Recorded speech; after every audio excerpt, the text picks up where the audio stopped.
pasaporte y un poco de ropa para vivir lo que te canto.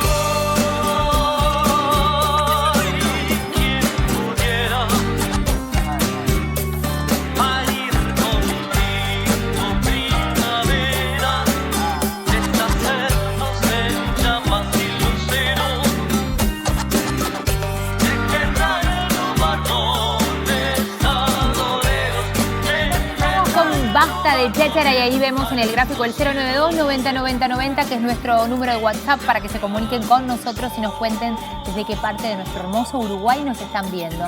Y como ya lo habíamos adelantado, ahí lo vemos. Hoy como ayer. Este libro que, como vemos ahí, es de Carlos Dopico, periodista, realizador, músico, artista. Y tenemos el placer de que hoy, en esta tarde, nos esté acompañando aquí en los estudios de Canal 5. Bienvenido, Carlos. Muchas gracias por la invitación. Por favor. Una vez más, me han acompañado en otros proyectos también.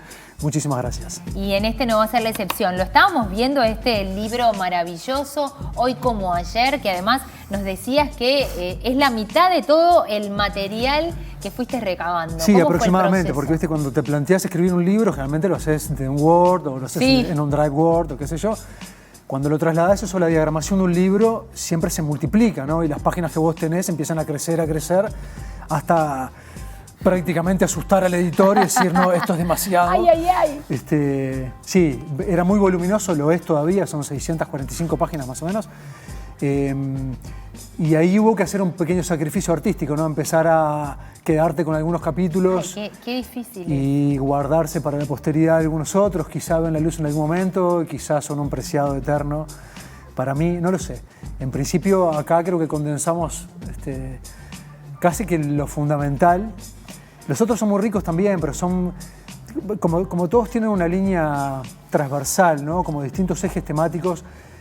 No es que sean mejores o peores, yo creo que estos convivían muy bien entre sí, claro, que es parte de la dinámica del libro, que es un poco lo que rompe con la estructura de lo que yo había prediseñado para los capítulos televisivos, aquellos documentales.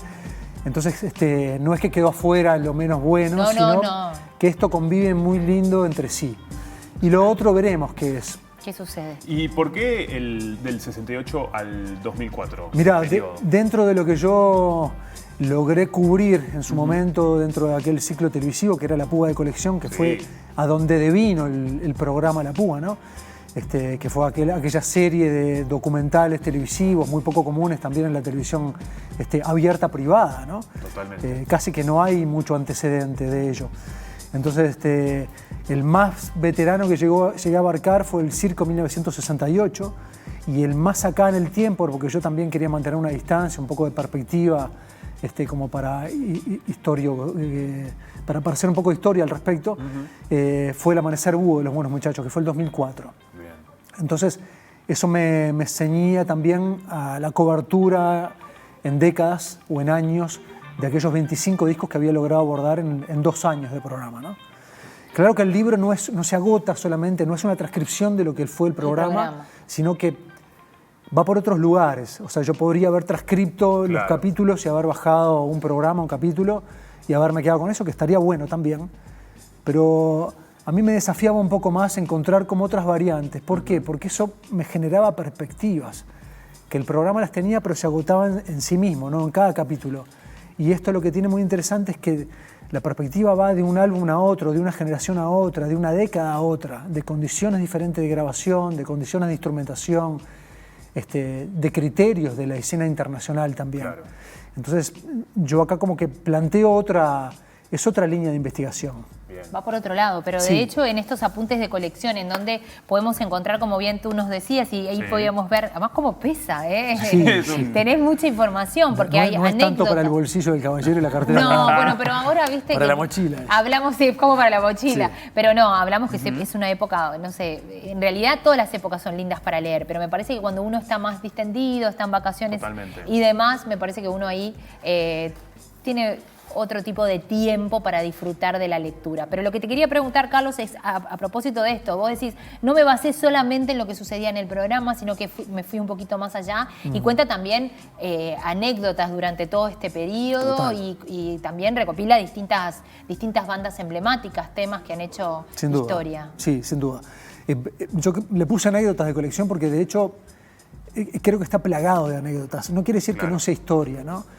Yo no ambicioné escribir un libro de la historia de la música uruguaya, porque sería muy complejo de por sí planteárselo. Creo que este es un libro, creo que hay un montón de, por suerte, de bibliografía, de literatura, cada vez más sobre la cultura nacional. Aquí ni empieza ni termina, eso me interesa mucho como ser específico, ¿no? Porque la otra vez me preguntaban, ¿pero es un libro de la historia de la música del Uruguay o es un libro de la música de Montevideo? Muy interesante pregunta. A mí me tocó nacer acá e investigar desde acá. Claro que desde acá creo que de alguna forma es una plataforma muy grande y se concentra el mayor volumen, pero es una interrogante muy buena. No deja de ser Uruguay por ser montevideano, pero es verdad, no es un libro abarcativo de la historia de la música del Uruguay. Por eso yo me desprendí un poco de la historia tempranamente y me quedé con el anecdotario. Y de la colección, con esa cosa arbitraria de que cada uno colecciona hasta donde puede, hasta donde accede. Esa es mi colección, ¿no? O sea, yo comparto mi colección, no quiere decir que se acabe ahí. No, También claro. tiene algo de la música, ¿no?, nacional uruguaya, que sabemos que es un mercado pequeño, de hecho en el libro lo estableces eso también, Sí. que genera sus claros y oscuros, como bien decís tú, ¿no? Completamente, sí. Que sí, eso también sí. es interesante de repasarlo y entender cómo es nuestro medio. Totalmente. Yo decidí recorrer, como en esos ejes que les contaba, como algunas cuestiones que me llaman mucho la atención, ¿no? Esas distancias de la grabación de una banda de un momento y una banda de otra. Hoy puse, por ejemplo, una referencia, ¿no?, como para manejar. En el año 1986 empiezan a grabar Los Traidores en el estudio IFU, allí en Tristán Arbaja, y también Jaime Ross empieza a grabar 7 y 3, el álbum que sucede a su mega éxito de Brindis por Pierrot. Mismo año, ¿no? Jaime graba en el estudio La Batuta, allá sobre la Plaza Independencia, arriba en el edificio Salvo. En ese mismo año pasaban dos cosas totalmente antagónicas, ¿no? Pero mirá que hay un vector que los une a los dos.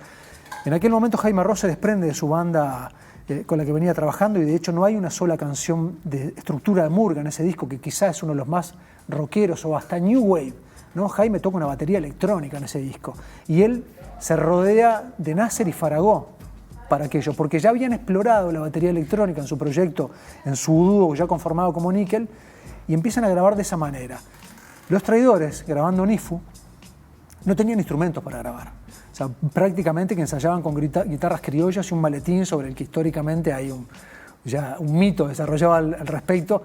El pompón Alejandro Bordillón tocaba la batería y ensayaban en distintos rincones de la ciudad, porque fue un disco muy callejero, tremendamente urbano, pero no tenían condiciones para entrar a grabar un estudio porque básicamente no tenían instrumentos. ¿Quién le presta los instrumentos? Nickel.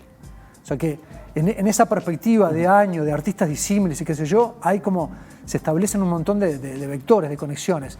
De eso el libro está plagado. Qué bueno. O sea, porque es justamente lo que yo disfruté en hacerlo, ¿no? Y en el desafío personal de encontrar esos nexos, esas vinculaciones, que también le dan al lector una perspectiva nueva, ¿no? No había rivalidades, no había confrontación. Claro, pero era está una bueno misma eso, escena mostrarlo musical y contarlo. que se retroalimentaba, exactamente. Claro. La gente, por ejemplo, los ortodoxos rockeros vilipendiaron a Nickel porque habían compuesto el Candombe de la Aduana, y ahí se desarrolla, por supuesto, la historia del Candombe de la Aduana, que era la historia de un trayecto, ¿no?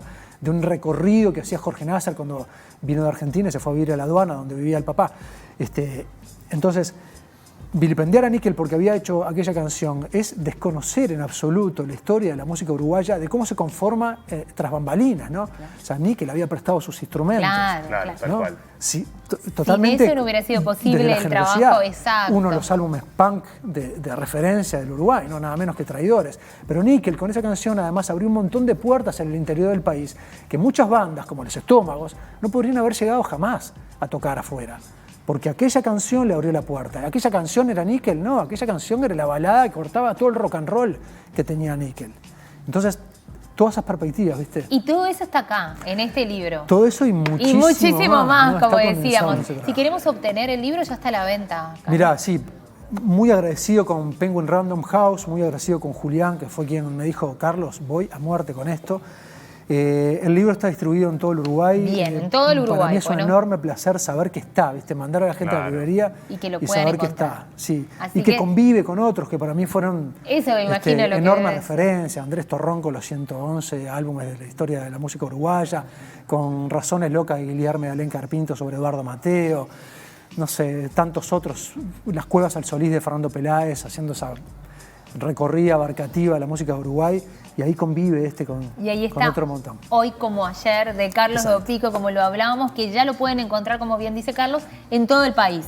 No solo en Montevideo, sino eso también es lo importante, que ya lo pueden ir a buscar. Nosotros nos quedamos así atónitos escuchando cada una de estas historias y cómo todo tiene que ver. Sí, y cómo uno total. tiene que saber antes de juzgar, ¿no? Que era lo que Completamente, decías. ni que Así hablar. que, Carlos, todo el éxito, felicidades Muchas gracias. por este Muchas gracias. gran trabajo y bueno. para que el próximo año venga con muchos éxitos, sin duda alguna. Ojalá que sí. Muchísimas gracias. De verdad. Gracias, un placer. Carlos Dopico aquí en Basta de Cháchara presentándonos hoy como ayer, que ya está a la venta en todas las librerías del país. Nos Excelente. vamos a la tanda, Juan. Nos vamos a una tanda.